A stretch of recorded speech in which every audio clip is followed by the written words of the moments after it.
Join me for a walking tour of the historic Kronborg Castle in Helsingør, Denmark.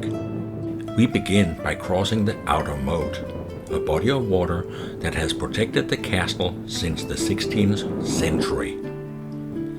As we pass the gates, the first thing we see is the outer ramparts. These earthen walls were added by King Frederick II, when in 1574, over a 10-year period, the king updated the castle from an old fortress to a magnificent Renaissance castle.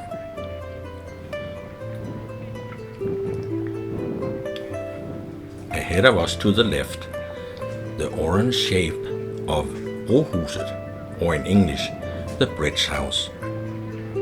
Originally built for the guards who once watched over the entrance to the inner moat. But these days it serves the park services and have ice cream and coffee shop in the summer.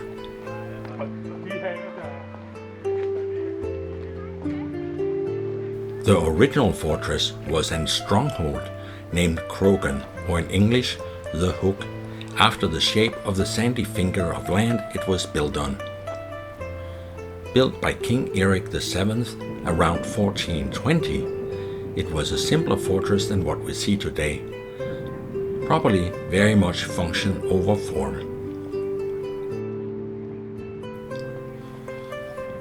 Crossing the second moat, we head towards the main entrance, added around 1600. Remember, there were war and uncertainty in Europe at this time. It made sense to build a strong fortress.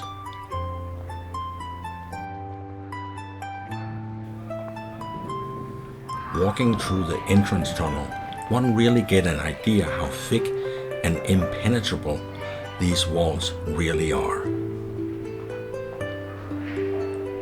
At the end of the entrance, we start to see the castle reveal itself, strong and dominating since the Renaissance time. On either side, you see the old barracks, once home to soldiers guarding the king's castle.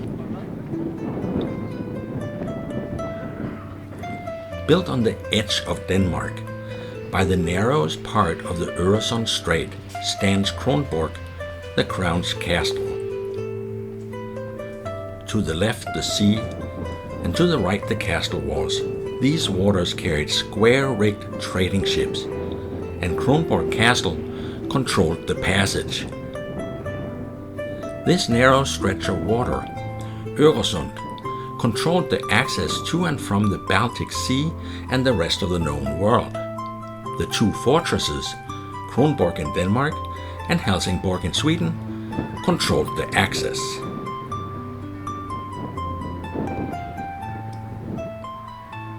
From here, the full scale of Kronborg is clear.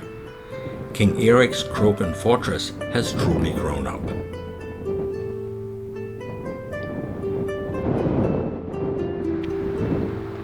The flag Dannebrog, Denmark's national flag, the oldest flag still in use, and a symbol woven deeply into the Danish country's history.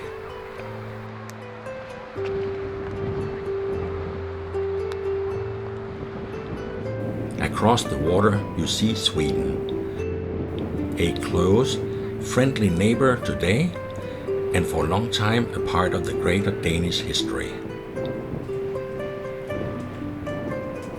We move now towards the sea gate, the access gate from the castle to the ocean side.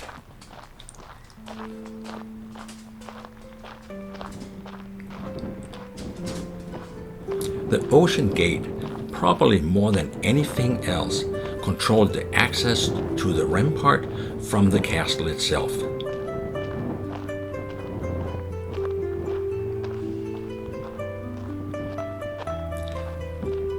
When we come through this gate and across the final moat, yes, there's one more moat, the castle will welcome us inside.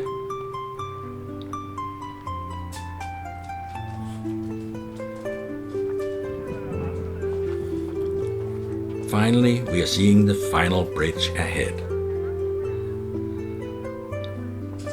And you can see the last moat, still and quiet now, and it is a home to a couple of swans. But these waters were not just decorative, they were a final defense, cold, deep, and difficult to cross in a hurry. Finally, we are through the defenses. Kronborg's courtyard, paved in hand-carved cobblestones, worn smooth over the centuries.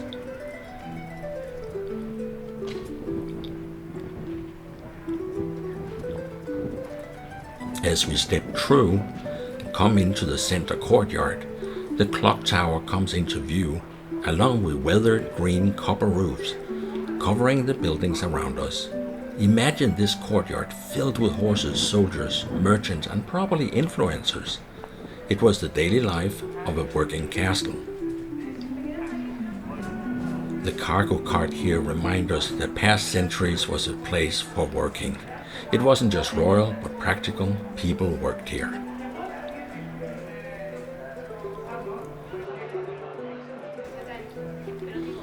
Welcome to the lookout platform. We've got a wide view, the ocean, the town of Helsingør, an endless horizon. And if you ask me, if you're a king, what better place for a quick date? Imagine having breakfast or a romantic dinner up here. Looking up and right, you will see the city of Helsingør, once a bustling market town, driven by tax revenue from passing ships. A bit closer you see the yellow-roofed barracks of the Garrison and, of course, the ferry crossing between Denmark and Sweden.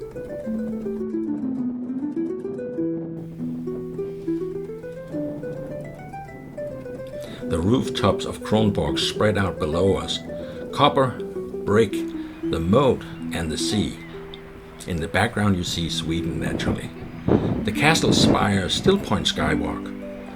A landmark for sailors and a symbol of Denmark. When we look north, you still see copper rooftops, countryside and the ocean, and bits of the barracks.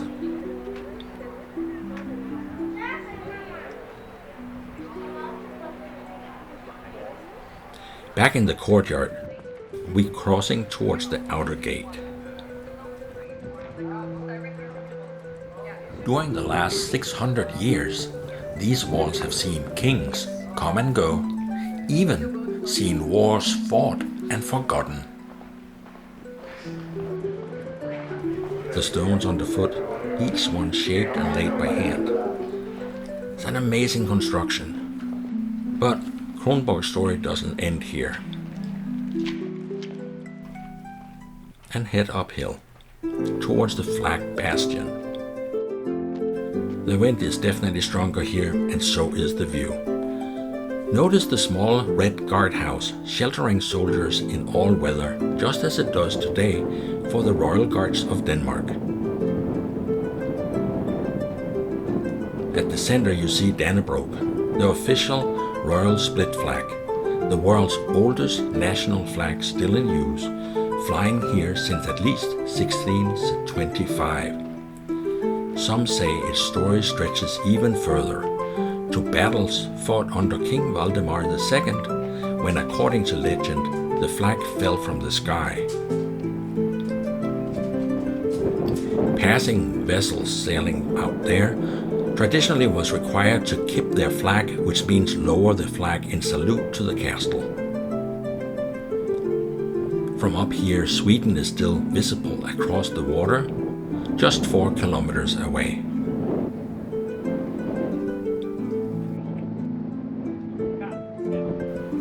Through the cutout in the wall, the castle rises beyond. That really is history, framed in brick and grass.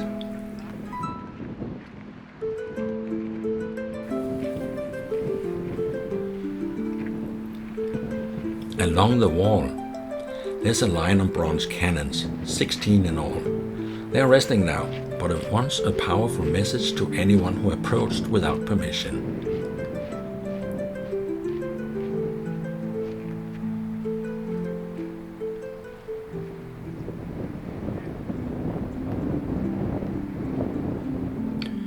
These are actually 12-pounder cannons.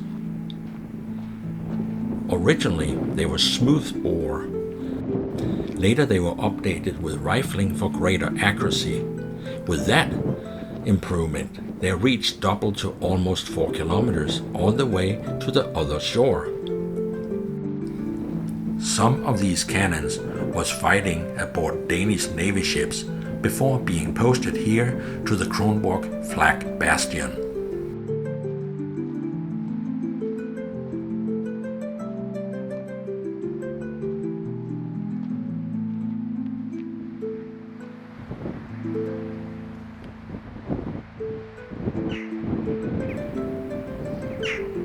Looking northeast, the flag still flies, the Dannebrog framed by the old defenses.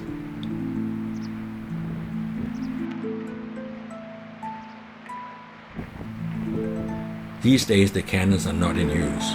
The guardhouse standing quietly and the flag still catching the wind just as it did centuries ago. And beyond the cannons we see the open strait. The castle to the left, the moat stretching out ahead and the sea beyond. This is like living in a postcard.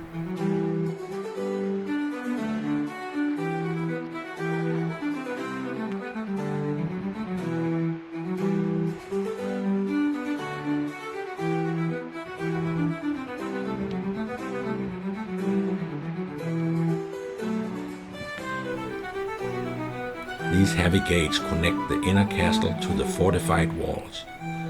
You can see the layers of defensive systems built here. Now we are following the path along the moat, leaving the castle going towards the garrison. Look at those solid brick walls, stone fortifications.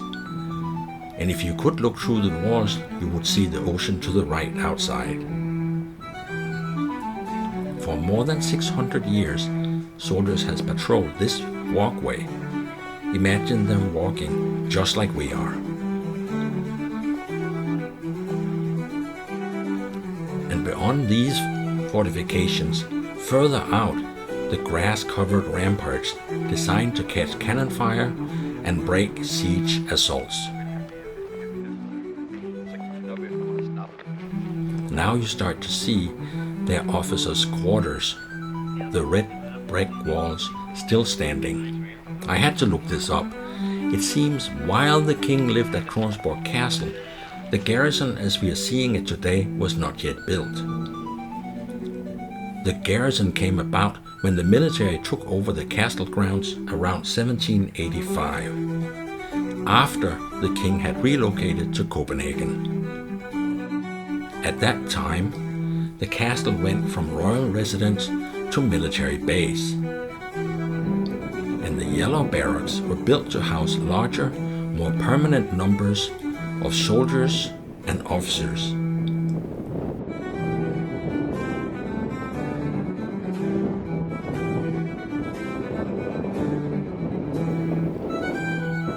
Having walked around this fortress, I find it surprisingly easy to imagine the crowds of soldiers and staff milling around here. One of my favorite writers, H.G. Wells, probably would have enjoyed this afternoon. Mentally, he imagined and wrote about time travelers in brass machines in Victorian areas. And today, in our own way, you and I, we are almost time traveling too. Walking through Kronborg Castle in immersive 180 VR.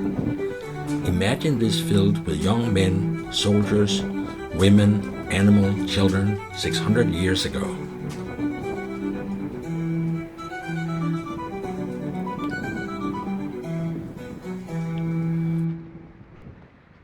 The cobbled lanes between these buildings feel almost unchanged. Built in stone, timber, and clay. This is a design that endures for centuries. A garrison like this is really a small city of soldiers and all the support staff. It was clearly built to last and to protect, and it has held up to time very well.